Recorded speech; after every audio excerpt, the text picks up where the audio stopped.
एक ऐसा वक्त जहां तख्त, ताज और शान शौकत के नीचे छुपे थे अंधेरे, जहां एक बाप ने अपनी बेटी को नाज नम से पाला, मोहब्बत से संवारा, लेकिन उसी बेटी ने एक दिन उसका खून करवा दिया। यह कहानी है एक बादशाह की जिसके पास सब कुछ था, दौलत, ताकत, फौज और एक हसीन जमील बेटी जो रेशमी कपड़ों में लिपटी गोया जन्नत की हूर हो, जो अपने नाजुक लहजे, नरम बदन और बेमिसाल हुस्न के लिए मशहूर थी। एक दफा का जिक्र है कि किसी दौर में एक बादशाह हुकूमत करता था। उसके पास बेशुमार नौकर, गुलाम, कनीजें, वजीर और एक ताकतवर फौज थी। वो एक अजीम शान महल में रहता था। जैसे कि हमेशा से होता आया है कि हर बादशाह का कोई न कोई दुश्मन जरूर होता है, उसी तरह उस बादशाह का भी एक दुश्मन था। यह दुश्मन एक ताकतवर और वजीह नौजवान शहजादा था। ऊंचा कद, कुशादा छाती पर रौब शख्सियत और गहर मामूली हुस्न जमाल का मालिक। अपनी रियाया, वजीर और फौज के सामने वो एक दिलकश शहजादे के तौर पर जाना जाता था। एक दिन उस शहजादे ने अपनी पूरी फौज बादशाह के कलीले के सामने ला खड़ी की और बादशाह को एक कासिद के जरिए खत भेजा। खत में लिखा था, ऐ बादशाह, अगर तुम अपनी और अपनी फौज की सलामती चाहते हो तो कलीला मेरे हवाले कर दो, मैं तुम्हारी जान बख्शी कर दूंगा। बसूरत ए दिगर जंग के लिए तैयार हो जाओ। यह खत पढ़कर बादशाह गुस्से से लाल हो गया और उसने हथियार डालने से इनकार करते हुए जंग की तैयारी का हुक्म दे दिया। कहते हैं कि वो कलीला नाकाबिल तस्खीर था और शहजादा बारहा कोशिशों के बावजूद उसे फतह न कर सका। एक दिन बादशाह की बेटी छत पर खड़ी थी। वो इधर उधर देख रही थी कि अचानक उसकी नजर शहजादे पर पड़ी। वो शहजादे के हुस्न, जाह, जलाल और वजाहत पर फरेफ्ता हो गई। उसी लम्हे वो उस पर दिल जान से आशिक हो गई और उसे महसूस हुआ कि अगर यह शख्स मुझे न मिला तो मेरी जिंदगी अधूरी रह जाएगी। शहजादी ने चुपके से एक खत लिखा, उसे एक तीर के साथ बांधा और नीचे शहजादे की तरफ फेंक दिया। तीर जमीन में गड़ गया। शहजादे ने तीर निकाला, खत पढ़ा जिसमें लिखा था, मैं बादशाह की बेटी हूं।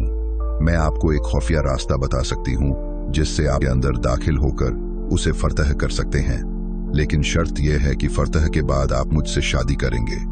शहजादे ने जब शहजादी की तरफ देखा तो वो भी उसके हुस्न पर फिदा हो गया। उसने जवाब में लिखा, मैं वादा करता हूं अगर तुम मुझे रास्ता बताओगी तो मैं तुमसे जरूर शादी करूंगा।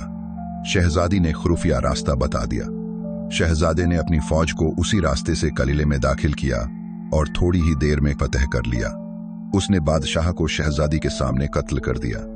वादे के मुताबिक शहजादे ने शहजादी से शादी कर ली। कुछ अरसा गुजरा। एक रात शहजादी बिस्तर पर करवटें बदल रही थी, नींद नहीं आ रही थी। शहजादे ने पूछा, क्या हुआ, नींद क्यों नहीं आ रही? शहजादी बोली, लगता है बिस्तर में कुछ है जो मेरे जिस्म को चुभ रहा है। शहजादे ने चादर हटाई तो उसमें चंद रेशमी धागे थे। वही धागे शहजादी को तकलीफ दे रहे थे। शहजादा हैरान रह गया। उसने पूछा, तुम्हारा बाप तुम्हें क्या खिलाता था?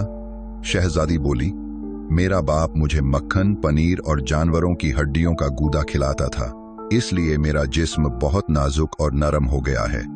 शहजादा रंजीदा होकर बिस्तर पर लेट गया। सारी रात वो सोचता रहा। सुबह होते ही उसने वजीरों को मैदान में 2 तेज रफ्तार घोड़े लाने का हुक्म दिया। सब हैरान थे।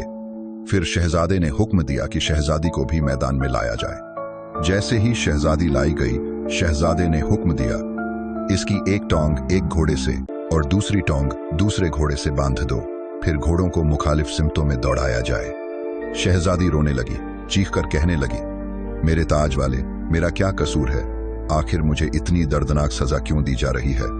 शहजादा बोला, तुमने जिस बाप ने तुम्हें नाजों से पाला, जो तुमसे बेपनाह मोहब्बत करता था, उसी को तुमने धोखा देकर मेरे हाथों कत्ल करवाया। जो बेटी अपने बाप की न हो सकी, वो किसी शौहर की कैसे हो सकती है? अगर तुमने अपने बाप के साथ ऐसा किया तो कल मेरे साथ भी यही कर सकती हो। यह कहकर शहजादे ने सिपहसालार को हुक्म दिया कि घोड़े दौड़ा दिए जाएं। हुक्म की तामील हुई। शहजादी, जो कभी हूरों जैसी थी, अब 2 हिस्सों में बांट चुकी थी। कहानी से हासिल होने वाले सबक: 1. वफादारी की बुनियाद ही इंसान की असल पहचान होती है। जो अपने सबसे करीबी रिश्ते के साथ वफादार नहीं, वो किसी के साथ नहीं हो सकता। 2. खूबसूरती कभी भी किरदार की जमानत नहीं होती। जाहिरी हुस्न धोखा दे सकता है, मगर बातिनी सच्चाई ही असल अहमियत रखती है। 3, धोखा देने वाला आखिरकार खुद भी बर्बाद होता है।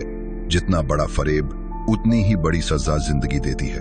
4, जज्बात में बहकर फैसले करना हमेशा नुकसानदेह होता है। शहजादा और शहजादी दोनों ने अपनी अक्ल का इस्तेमाल नहीं किया, नतीजा तबाही था। 5, मोहब्बत अगर मफाद पर मबनी हो तो वो मोहब्बत नहीं, सौदा होता है। शहजादी का खुफिया रास्ता बताना दरअसल सौदा था, मोहब्बत नहीं।